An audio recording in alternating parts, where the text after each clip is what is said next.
Hello everyone and welcome to the Ultrasound podcast with me, Tom Evans, professional trail runner and winner of Western States in 2023.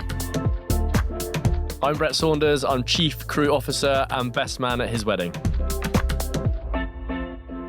Hello everybody and welcome to episode 6 of the Ultrasound podcast, and today episode is Mindset within the Ultra.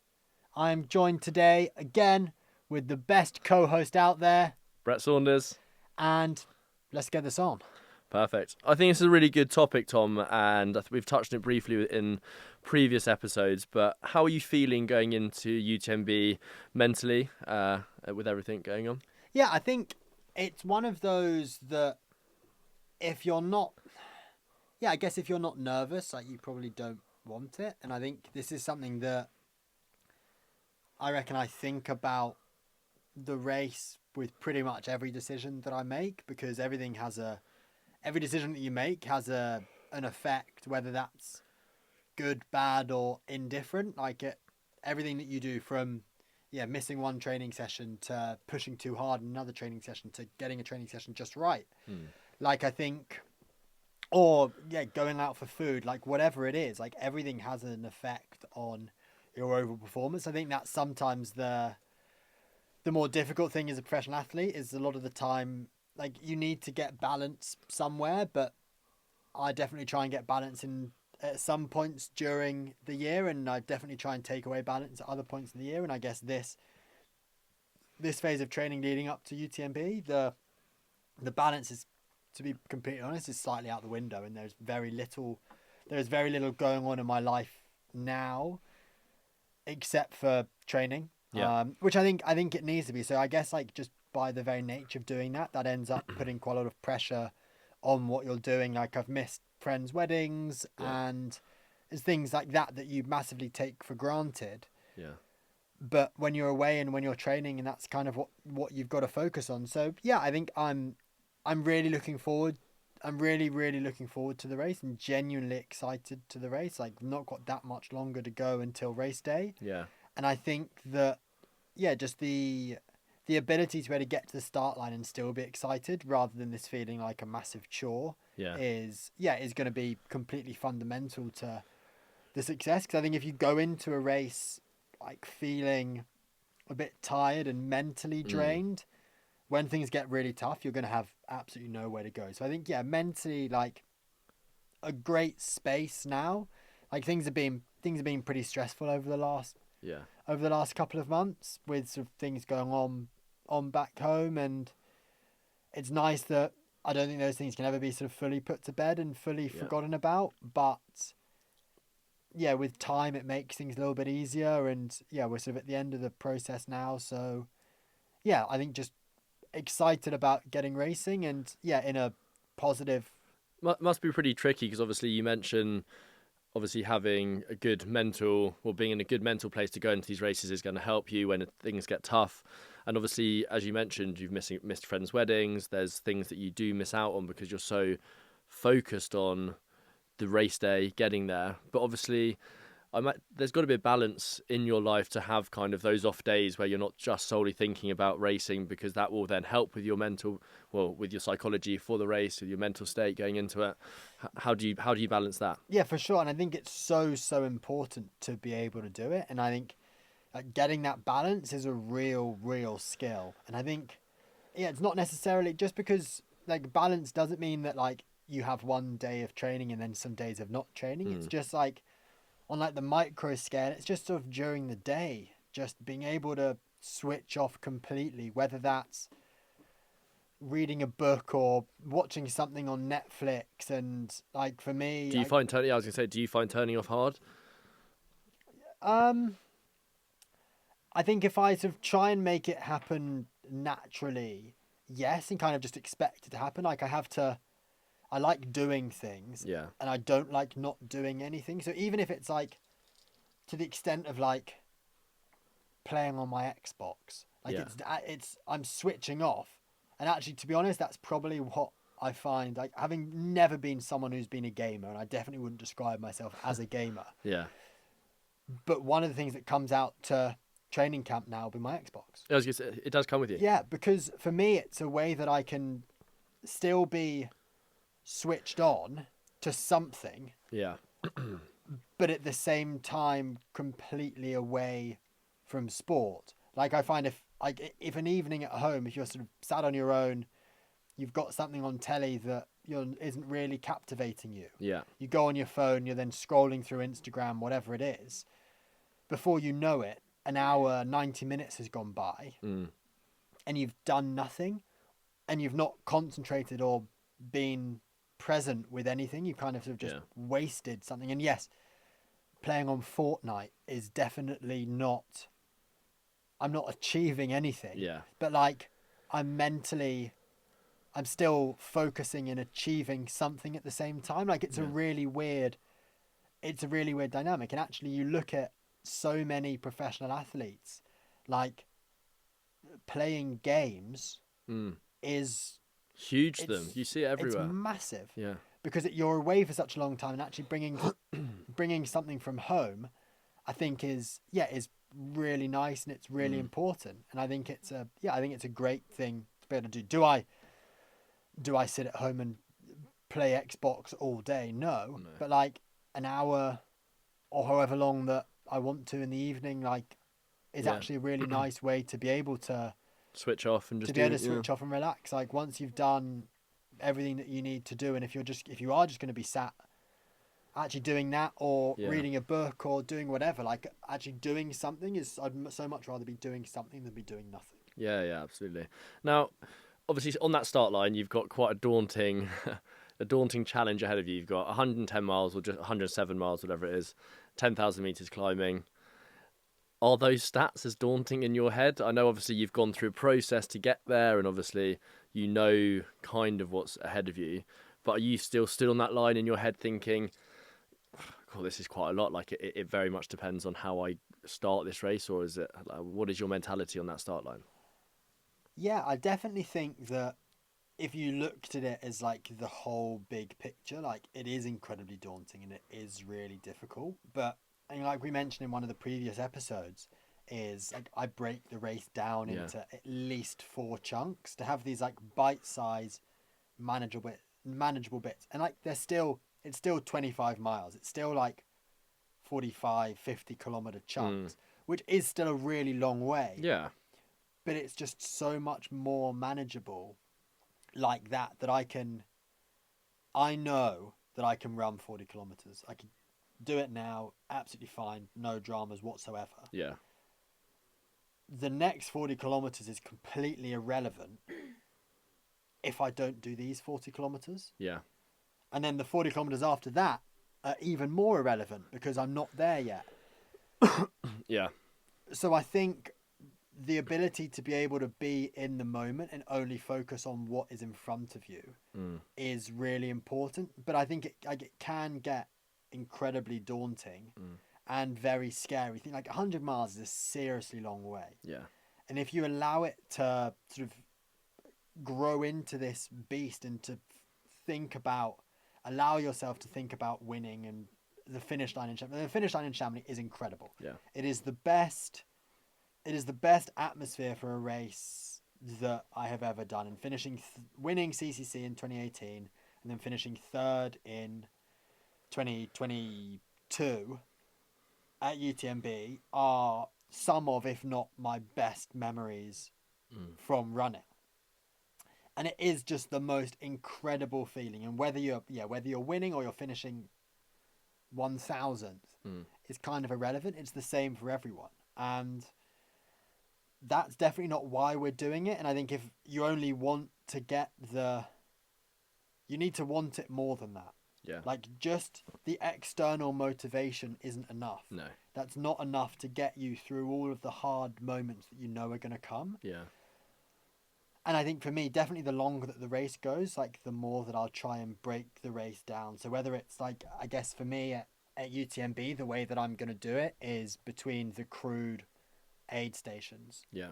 So the first 3 hours, or just under 3 hours from Chamonix to Contamine will be my first yeah, that's my first block. And I think in that stage, like it's still daylight, it's getting towards nighttime. And by the time that I get into Contamine, it is nighttime. Yeah. So I think that's the first phase. It's like, let's get there unscathed, using as little energy as possible. And then from Contamine to Courmayeur is the biggest stint without seeing the crew. And it's through the hardest part of the night. Like, it's going to be another just under 6 hours. Yeah. And that's a long way to go. But actually, I would much rather focus on running for 6 hours than I would for running 20 hours. Yeah. Like, Another broken down section. Yeah, exactly. It's just another broken down section. And by the time you've got there, you've done your 3 hour stint. You've then done your 6 hour stint. You're halfway. Yeah, yeah. Like, Right. and I think when you get there, it's like, okay, I just need to get out the door and get to the next one. And by the time you've got to Champex-Lac, so it's almost 3/4 of the way through the race, you've done 3/4. Yeah. It's going to take you almost as much time to drive round as it will to run round. Yeah, yeah. So I think depends how your legs are. Hopefully, I've been at times where they will be quicker, and been in more times where it's been significantly slower, and you're sort of death marching towards Chamonix. But yeah, breaking it down like that and having these like little waypoints, these little benchmarks, is really important. I think that's why also it's so important to do a course recce before, because you know the points on the ground that you're going to get to, and you can see it and be like, okay, I know where we are.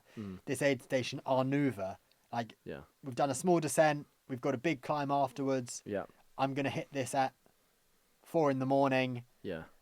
Yeah, it just simplifies things. So when it does come to on the day, again, like there's no surprises. And I think that's what racing, it shouldn't necessarily be boring, but it should sort of it's just an extension of training. It's just like your biggest training day with a bit more pressure. And yes, you want to have your very best day, but it's not like running a marathon that's going to be over in over 2 hours or 3 hours, whatever you want to run. Yeah. This is almost a whole day. Yeah. Like for the pro is at the front, like it's 20 hours, and it's 2 days for the people slightly behind. But think like it's so much more difficult for the people who are running it slower. You've got to do 2 nights. Yeah. Like that's it's brutal. Both physically and mentally. Mentally, like exhausting. There's absolutely no way I'm mentally strong enough to do it. Not a chance. Oh, I don't know about that. But sorry, I would significantly rather it take one. I'm sure everyone would rather it take 1 night. Yeah, yeah. But like it makes it so much more difficult. And my view is yes, I like to think that I'm pretty mentally strong, but the people who are going to finish, no matter how hard that I'm finding it, I'm going to finish in half the time of some people. Yeah. Like the time is the only thing that you can't really control. Like that's going to happen regardless of whether you stop or whatever. Like the old saying, like the sun's going to rise tomorrow morning, like regardless of what you do. Yeah. If I am having a great day, brilliant. There'll be people out there who are having a bad day. When I start having a bad moment, there are going to be people who are also having bad moments. Yeah. And like, if they can do it, I can do it. Huge thank you for Maurten for sponsoring. I started testing with Maurten in 2017 and was one of the first athletes in the UK to use it, and I've been using it every season since. I use the whole range of products, including the Drink Mix 320, the Gel 160, and more recently, sodium bicarbonate. The hydrogel allows me to hit high carbohydrate goals with no stomach issues to make me feel my best on race day. Go and give Maurten a go and fuel yourself for your next race. To benefit from your one-time code and get 20% of your next purchase on Maurten.com, simply enter the code ULTRASOUND20 at the checkout. Valid until the 30th September 2024. The code is applicable on all products except the Maurten Bicarb System. And so in those bad moments, obviously we want things to go swimmingly, but obviously, as we've mentioned a few times, that doesn't always happen. How are you actually staying positive in those moments? So just recently you've raced in Italy at Levado. Is that Lavaredo, do you mean? Same, but different, you know. That at like kind of 80, 90k, you mentioned that you were in a bit of a hole. Or well, not in a hole, struggling a little bit. Things were mentally a bit tough. What are you saying to yourself? How are you getting through those moments? Yeah, I think Lavaredo was a really difficult one because one of the main reason that I was there was to see where I was and to identify the areas in training that I needed to improve to be able to bring my best performance to UTMB. Yeah. the race definitely wasn't easy. Sometimes it feels really natural, other times it doesn't feel natural at all. And this was one of the times where it doesn't feel natural from the first step. Yeah, the idea was to go and to get that understanding of exactly where I was, so I could figure out what I need to do in order to have my best performance at UTMB. Yeah.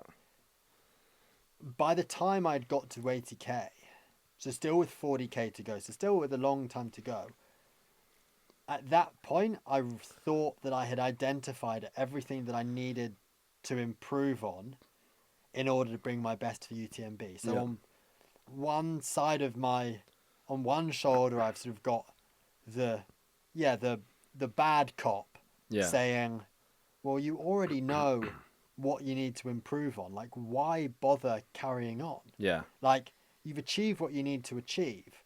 Like, just stop now. Like, save yourself a bit of time. And it's then so easy to go into these conversations with yourself of, oh, well, actually, if I'd pulled out now, then actually my training would be a little bit better. I could do this, I could do that. But then you've got on the other side of like, actually, it's not over till it's over.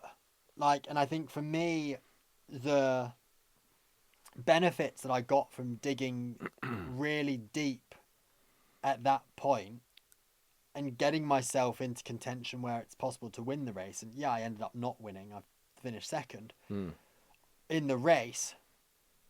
But in my eyes, I won. Yeah. Like, I won the battle. I won the internal battle with myself. Mm-hmm.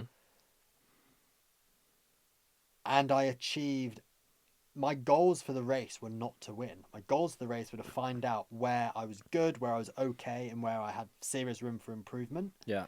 And to be able to formulate a plan to put into place to then have my best performance at UTMB. Yeah. If I'd stopped at 80k, I would not have achieved that because I would have left this huge chasm of mental strength. Would have, probably created more doubt in your mind. Precisely, because actually, when you get used to pulling out of races, it's really easy to keep pulling out. Yeah. And you see it with people who have never DNF'd because it's tough. Like, yes, getting an injury, whatever it is one thing, but pulling out because it's just too hard is something else entirely. And do you have a strategy if things are too hard in your head? Like, is there something that's a go-to for you, like a reminder? Yeah, I think it's just really focusing on what the challenge is at hand. Like, depending on what if it comes really early, like if there's nothing you can do about it, you're being sick, like that's a physical problem. That's not really anything to do with your mentality. Like, yeah, you can keep trudging on, and if that's what you want to do and that's what you want to achieve from it, then that's absolutely great. Like, I think as an elite athlete, like, I want to get to... One of my goals for UTMB this year will be to get to the finish line. Yeah. Like, and that's not... I'm not putting a time on that. That might be 20 hours. That might be 30 hours. Mm-hmm. I want to prove to myself that I can do it again. Yeah. Regardless of... And I would much rather... For me, it's way too easy. Unless I'm injured. Yeah. It's way too easy to pull out. Yeah. Especially in the second half of the race where you see your crew so often. Like, it's the stats of people pulling out or wanting to pull out at Courmayeur, where you've just done 6 hours of not seeing your crew and you've got another 5 hours, 35 minutes for the elite runners of not seeing their crew. Yeah. Like, that's huge. Yeah, massive.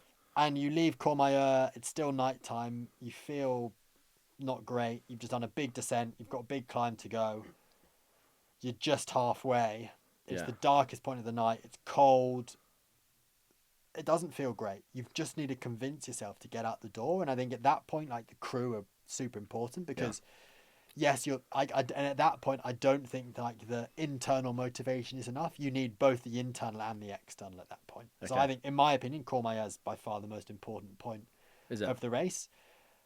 It's also kind of where like the racing starts, sort of the prelude, the warm-up is over, and it's almost you earn the right to then start racing from Courmayeur.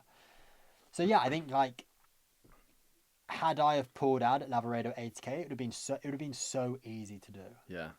But by keeping on going, it makes me a way stronger athlete, knowing that actually in the race that I wasn't bothered about finishing. Yeah. I set these process goals to not take to the front, my nutrition, Yeah. lean into the discomfort. Yeah. That was one of my goals. Had I have not leant into the discomfort then, I would have failed in my process goal. Yeah.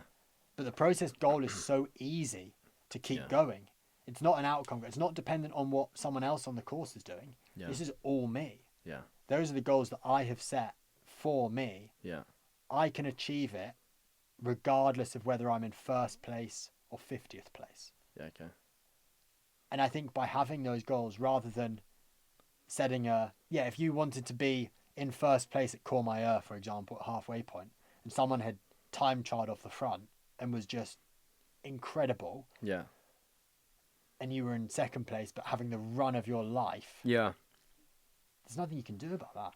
Mm. Like, you just don't know. You can't control it. So I think, like, I get way more comfortable being able to, like, setting the goals of things that I can actually control and I can achieve. And actually, for me, ticking off that, like, leaning into the failure, or not the failure, leaning into the discomfort, Yeah.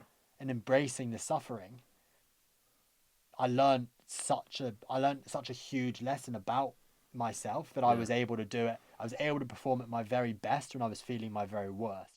Thanks to Plasmade for sponsoring the pod. Plasmade is a complementary plant-based adaptogen that has benefits across performance and recovery, as well as reducing travel stress. It's only to be taken pre and or post-race and training sessions, not during. Fundamentally, Plasmade, through its only active ingredient, French maritime pine bark extract, increases endogenous stabilized nitric oxide production, a vasodilator that increases oxygen uptake in the bloodstream and better circulation, as well as triggering powerful anti-inflammatory and antioxidant effects. By Plasmade preparing and optimizing the body, the efficiency of your in-race supplementation and hydration intake is increased. So, in summary, you perform better and recover faster. Allow me to introduce you to Plasmade by using the code ULTRA20. That is ULTRA20 at the checkout on the Plasmade websites to receive a 20% discount. And join me in using Plasmade. For those who don't know my history, I was in the military, and I did 8 years with the British Army in the infantry. And in my opinion, the greatest difference between a professional athlete and a professional soldier is a professional athlete is training to perform their best when they're feeling their best. They've done their taper, they've done all of their training, they're ready to go. Whereas a soldier is wanting to perform at their best when they're feeling at their worst. Yeah. And I think ultra running, you're going to feel horrendous. You still need to be able to perform at your very best. And I think, for me, that's a huge factor. Was a pretty relatable skill, like that resilience from, obviously, like you're saying with the army. Would you say you had that before going to the army, or did it get enhanced being in the army, something that you just completely learnt in the army? What was your mentality going into the army? Where were you before that? I don't know. You tell me. You know me as well as anyone does. Like, what was my... Like, I like to think at school, I definitely wasn't the best, like, physically talented person on the sports pitch or anywhere. But I tried... You had a serious drive. I mean, one thing I remember massively was... Tried harder than everyone else. Yeah. And I remember massively with, like, weight training, you were not naturally the biggest or the strongest, but you made yourself the strongest because you put so much time and effort into making yourself that. And I think that's, I will outwork anyone. Yeah. And I think that's I'm not the most physically talented ultra runner or trail runner, and I know that. Yeah. But I will work harder, and I will, leave no stone unturned. Yeah. To be the very best that I possibly can be, because the saying, hard work beats talent when talent doesn't work hard.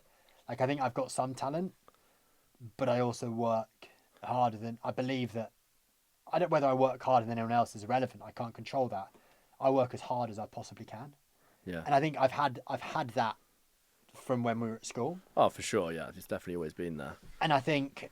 I think it's been finely tuned a bit more. And that's what I think, we've gone away from, like, the hammer mallet approach and have got the chisel out and have sort of got way more defined with it. And I definitely think the military has definitely helped shape it. I definitely think it was there. Yeah, it's like a matured hard worker, in the sense of, like, in the army and at school it was always like, I'm gonna work the hardest to do that. Like, now in the ultra running, yes, you need to work very hard, but also work smart with your resilience, because if someone comes past you at 80 miles, you're still in a 100-mile race, you've still got 20 miles to go. That's still a long way. Yeah. And if you're resilient enough to be like, yeah, that's fine, I believe in the process that I will then eventually catch them. I think that is resilient. Like, the resilience there is huge, because you're trusting in the process, you're trusting in what you do. And that is where I think you have developed as a person. I think before, maybe there might have been a time where you'd have seen someone go past you and then you'd have just pushed yourself to burn out, because that is what you knew.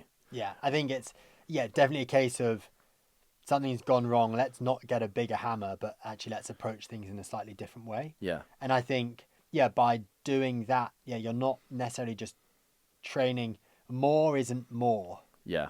Like, let's train as well as I possibly can. Yeah, let's outwork my former self. Let's train as much as I possibly can. Yeah. But in a manner where you know what your best performance looks like. Let's not overdo it, and let's not get carried away. So I think, like, discipline then definitely comes into it. And I think that's something that I've massively learned in the army. Like, I've never had an issue with, like, self-motivation and doing the right thing like that. I feel like that's always come pretty naturally to me. Yeah. But discipline, The holding off to not push so hard. Yeah, and I think the not necessarily taking the easy route, but, like, having that integrity of being able to look at myself every evening and be like, actually today I wasted today. And then and I think sometimes it can be really difficult. Like, do you have an often check-in with yourself, like, mentally, like that, like being honest with yourself, saying, yes, I've done well here today, or actually you could have done this a bit better? Yeah, I think I probably don't do it enough with myself, or I do it enough with myself, but that's one of my psychologist's key roles, is to, like, identify the areas where I've been good and the areas where maybe I haven't been quite so good, because everything at the end of the day comes from your mind. Yeah. If you want to go, you decide whether you want to go for a run. You don't just sort of suddenly open your eyes and you're running. Like, you have to make that decision. Yeah. You make the decision to follow a good nutrition plan, and then you then have the discipline to stick with it. Yeah. Sometimes you do need to take your foot off the gas, and I think it's why it's really nice for me, like, taking a bit of a step back, to be able to have areas and times during training where I'm super focused. Yeah. And then times during training where actually I sort of loosen my belt a little bit, and Yeah. I allow other things to creep in. Like, I love watching live sport, and being able to go to Wimbledon, and being able to go and watch the Formula One with Red Bull. Things like that I wouldn't do if I was in a massive training block, because I want to be able to be super disciplined. But actually at times you can't be disciplined. But how great for your mental health to be able to do that, and then, like, go back to the trails and be like, look, I did that, and now it's time to kick on. And you can enjoy it so much more. Yeah. I definitely think that's been the skill was already there, but I have definitely developed in the way that the way that I'd like. And would you say there is a specific race, a specific moment that has made you develop that skill in your head, like with your mental strength, or is it something that's just you've just visibly, like, you've just noted that I need to work on this, and you've got better at it? Like, where's that come from? I think there's definitely for me, like, with running, like, the finish line is where the finish line is. It only matters if your goal is to win the race, it only matters who crosses the finish. It only matters who's in the lead when they cross the finish line. That's it. So I think, if I look back at the 2022 UTMB, I overtook Jim Going up that hill, going up the final climb with only an hour and 10 minutes left of the race to go, and he'd been in front for 18 and a half hours beforehand. And it's not over it's not over till it's over. And I guess growing up in the 90s, watching American Pie, one of the key lines, and people who are my age listening to this now will, may or may not remember, but one of the, I think it was the American football coach or the lacrosse coach said, "We don't quit at half time. You don't score until you score." Yeah. And it's the same with ultrarunning. Like, you don't quit when you get halfway. You don't quit when you're 95% of the way there. You don't quit until you finish. Like, you don't score until you score, until you're over that finish line. You give absolutely everything you've got Till the job's done. until you finish the job. Yeah. The job isn't done with a kilometre to go. And I love that mentality of some athletes. Someone like Zach Miller, who's just able to, squeeze every ounce of energy and performance out of himself to get to the finish line as quickly as he possibly can. Yeah. And I think, like, for me, it's so inspiring and it's so motivating to see that being done at the elite field, but then also seeing it in the golden hour at Western States. Yeah. Seeing the people running, hobbling around the track at Placer High School to finish, because it means that much to them. Yeah. Like, they've not done their job until they finish. That's what they've done all their Set training out to to do. Exactly. And, like, They're gonna do it. you don't quit. No. Like, you just keep... However long it takes, you just keep going, keep trudging. Yeah, until you get to the finish. Like, that's the one thing that's not going to move in a race. The aid stations and the finish line. Finish line's the finish line. Yeah, yeah. Doesn't matter whether you're in 10th place with a mile to go. Yeah. And, like, you see it in, more so in, like, smaller tactical track races. Yeah. Like, it might be a really tactical race, and actually the winner only takes to the front with 2 meters to go. Yeah. But those are the only 2 meters you need to be in the lead. Literally. And if you're going in wanting to win races, the only time that you need to be at the front is when you cross the finish line. Do you think when you are on the start line of any race, obviously I know there are so many other other factors that come into it, kind of like UTMB, Western States. When you're stood on the start line, is your mentality exactly the same going into it? This is my race. This is not as in this is my race to win. This is the race that I'm going to run my run, sort of thing. Is that how you're approaching every race going forward? Talk to us about your being on the start line sort of thing. I think in an ideal world, yes, it's all exactly the same, but I'm not a robot. Yeah. I'm a human being. Yeah. I am a normal guy who tries really hard to be the very best that he can. Yeah. There are insecurities. Yeah. I do have imposter syndrome when I'm still on the start line next to Jim and Killian or Francois or Zach Miller. Yeah. I do worry. Yeah. I always think, how on earth am I ever going to be able to do this? Like, these guys are so much better than I am. And then I think, actually, like... Yeah, what stage do you... Except for Killian, I've beaten them all. I've beaten all the best athletes. Yeah. All the best trail running athletes in the world. Yeah. Yet I still see it as I don't belong here. And I think that's so natural. And it's so natural to have these doubts that you have to try and overcome.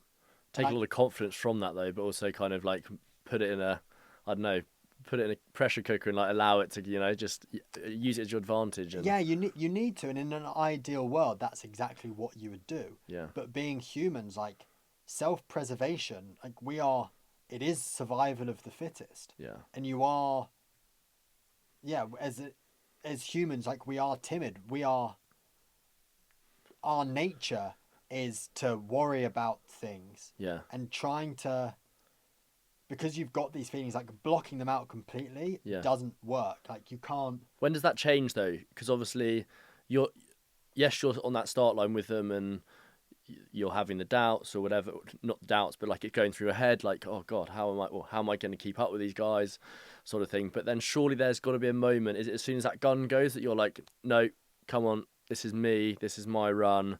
Like, you forget about them, but obviously I know you're still thinking about them because you're in a race with them. But are you then, as soon as that gun goes, are you straight into it? Like... Yeah, I think that's where it's super important to have these like mini goals within inside the race and something to be able to keep really focused and to keep really centered. Because if you give yourself that mental space and that mental breathing room, your mind's going to fill it with thoughts. It's like you go on holiday, no matter what bag you pack, you're going to fill your bag. If you give yourself an inch, you're going to use a whole inch. You give yourself a mile, you're going to use a whole mile. Yeah. So like just being real, and like it's okay for your mind to wander. So I guess, yeah, definitely are certain strategies within the race that I use to, I guess to try and focus a little bit more, whether that's listening to music, and just being able to focus on certain songs that I'll listen to that I guess sort of draw me back into training, and actually, this is me, I'm doing my own thing. So I just want to jump in and say a massive thank you for Garmin for sponsoring. I've been using Garmin now for over 6 years, and it was actually my first watch that I bought when I was in the army. Now, as a professional athlete, I use Garmin 24/7 to measure not just my training, but my HRV and also tracking my sleep. For me, I find the most valuable things about my Garmin is using the features such as Pace Pro and Climb Pro for when I'm racing. This really helps me to gauge the effort, especially going uphill, to make sure that I don't go too hard too soon and I'm able to finish the race off in style. Finally, and I think the most important thing, is the battery life. Having a watch that can last longer than you can out on the trails is an absolute game changer, and looking forward to using Garmin for the rest of the season. Can you give the listeners insight what you're listening to? Oh, a whole mixture. I had to actually rate my last 3 played songs on Spotify the other day. And I could have played it really cool, and I could have said like, oh yeah, like, I don't know what's cool, Eminem, Ed Sheeran and Stormzy, but actually my last 3 played songs were an artist called Bishop Briggs called Champion, which is great, and actually for me that's a really good song to like get in my own personal space. Alienated by Zayn Malik from One Direction, really good, new album, brilliant. Nice. And then, if you're listening, Zayn. Yeah, Zayn, I know, he's one of our key he's one of our 18 subscribers. And then the third one is anything on the Taylor Swift's new album. Big Tay-Tay fan. Big Swiftie. But yeah, the last played song was Who's Afraid of Little Old Me. Another question I have is, obviously we've touched very much on the mentality stood on the start line, being through the start line, but obviously there's a lot that goes into it before. What's your mindset kind of in the build up to the race, like 24 hours before? What's going through your mind? What are you thinking? I guess like for me, it's probably picking 3 key workouts that I've done.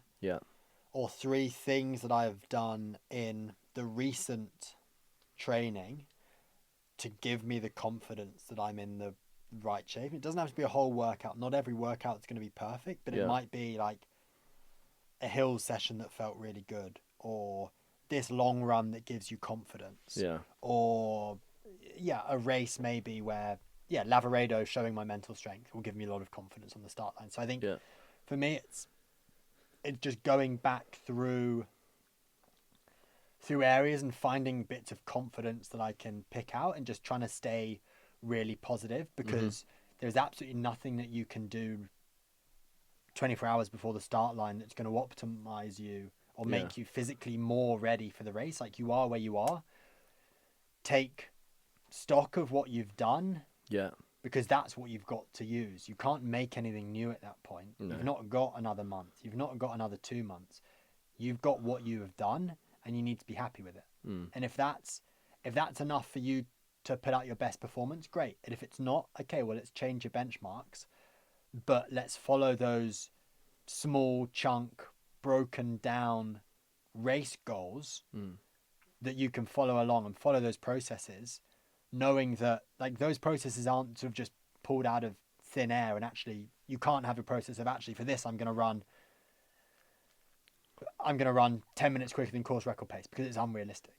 Like, and actually having those processes of things that you can really control and you can really do, and they are really achievable, because you want to achieve those things, because when you achieve it, you get that sort of instant self-gratification that is then going to build more positivity. So I think, before a race, it's trying to be really positive. I'm thinking about the sessions that I have done really well, Yeah. rather than the sessions that I haven't done Yeah. really well.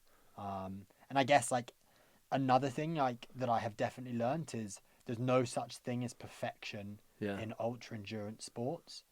Like, what is perfect? Yeah, you can run a really good race, but you could have made up a second in the race. I mean, 2022 pre-race after knee surgery in the build-up, your mindset going into that race, was there loads of question marks in your head?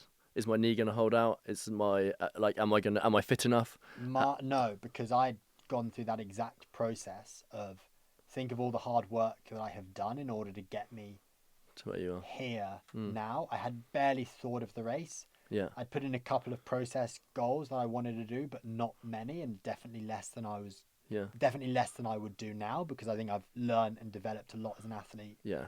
Even in the last year, since my failure at UTMB last year. Yeah. Well, not failure. Failure's learning, my isn't DNF it? Yeah, at yeah. UTMB Yeah. last year. And yeah, I think for me, yeah, on the start line there, it was you've got to the start line. This was your goal, to get to the start line. Now go out and enjoy it. Yeah. Like you've gone above and beyond where anyone thought that you were going to be. Yeah. Beyond anywhere that you thought that you were going to be yourself. Yeah. Go and enjoy it. Go run with the best in the world and see Yeah. what you can do. Throw it down and go and have fun, because How cool. you've been in some really, really bad situations in the last year. You didn't know if you're ever going to come back from this. And now look at you're you here. now. Yeah. And now you're here. You're on the start line in Yeah. one of the biggest trail races in the world, and the biggest trail race in Europe. Yeah. Go and enjoy it. Go and have fun. You've got nothing to prove. No one thought you were going to get this far. Yeah. And when someone says, "Oh yeah, maybe don't do UTMB. We don't think you'll be ready." For me, that's like More fuel in the fire. Yeah, exactly. And when you get people who are close to you telling you that maybe you shouldn't be doing it, and who don't believe in you and don't believe in your journey, then yeah, that's where you want to sort of stick your middle finger up and say, actually, I'm going to do this. Wow, Felicia. So other end of the spectrum, you've just finished Western States. You're then resetting to go and get ready for UTMB 2023. What's the mindset then? You think, I know we did touch on it in another episode. What's your mindset then? Are you thinking, I've just won this, top of the world, I literally can just give it a week, go straight back into it and go again? Like, where is your head in that sense? Like, because it must be so hard to have won this amazing race and then go to another race being like, I've already proved myself, but like there's got to be there's confidence there. There's like, you know, like where's your mental head with that reset and like got to go again? Yeah, so there's a saying of, don't let the wins go to your head or the losses go to your heart. And I think that's so true. But I do think, yeah, just because you've won a race doesn't mean you're the bee's knees and you're the best in the world. But you've put so much effort into something that you've then achieved. Yeah. You need to celebrate it. And that doesn't mean that you need to be a dick about it. Yeah. It doesn't mean you need to be a bad person about it. But at the same time, you've put so much work and effort in, and people around you have put so much work and effort in to get you to where you are today. Yeah. You need to enjoy it, because you don't know if it's ever going to happen again. Because how long were you in the States for before Western States last year? I spent 4 months in the US last year, in the first So 6.5 months of the year. Physically as well as mentally, like 4 months being away from home, Huge. being away from Sophie and the dogs, huge. Then winning that race. And chickens. And the chickens, sorry, yeah. Winning that race. A week later, you come back and you start again for UTMB. Yeah. Mentally, you're burnt out, no? Oh, Like, you need time to, like, going from one to the other, like, you need time. Whatever anyone says, however good an athlete you are, 100%. you need time for you. You need time for you and Sophie and the dogs. And 100%. And that is definitely something that I didn't give myself. I just thought, right, come on, you've got to keep pushing for another 8 weeks. It's only 8 weeks, and once that's finished, you can then relax. But the thing that I've learned is if you allow yourself, benchmarks will keep changing, and you achieve something and immediately you want to achieve something bigger. Yeah. And you achieve that and you want to achieve something bigger, and then bigger, and it just goes on and on and on and on, and you're never happy with what you've actually got, rather than in the moment being like, okay, cool. Yeah. This is amazing. Yeah. Let's really enjoy what I've got at the moment. People always want to, whether it's upgrading their cars or, Yeah. oh, I want a bigger house. I want more of this. I want more of that. I want more success. Like, what you've got now is probably amazing. And actually, if you look back at what your goals were a year ago, 2 years, 3 years ago, Yeah. like when I started in this sport, I couldn't even imagine winning Western States. Yeah. And as soon as I don't hate myself for it, but in hindsight, it's great. I would love to go back to after winning Western States now and say to myself, like, look, this might be your last ever race win. This Yeah. might be your only time you ever win Western States. Enjoy it. Yeah. Don't rush back into something. Like, you've achieved everything you've set out to this year. Yeah. You've done what you wanted to do. Go and enjoy it. But immediately within an hour of finishing the race, Yeah. I was already thinking, I'm do I good. think it's possible to do UTMB? Yeah. I remember seeing you there. And it's great because it shows motivation, but then at the same time, you just think I've put so much effort into this. But it's great that you're able to recognise that. Yeah, And you've seen it, but you wouldn't have seen it or been able to do that if it didn't happen. for sure. So I think it's definitely a lesson learned, and I think that's where it's really important to have the right team and the right people around you, not just yes men, yes people Yeah. around the whole time, but someone to say, look, actually enjoy your moment. Yeah. Really enjoy it. Make the most out of it. I'm not the sort of person who's ever going to go off the rails completely, but like, why don't you go do something? Like, go away, go have fun. Like, Yeah. you've put so much stress and pressure and effort into this year. Yeah.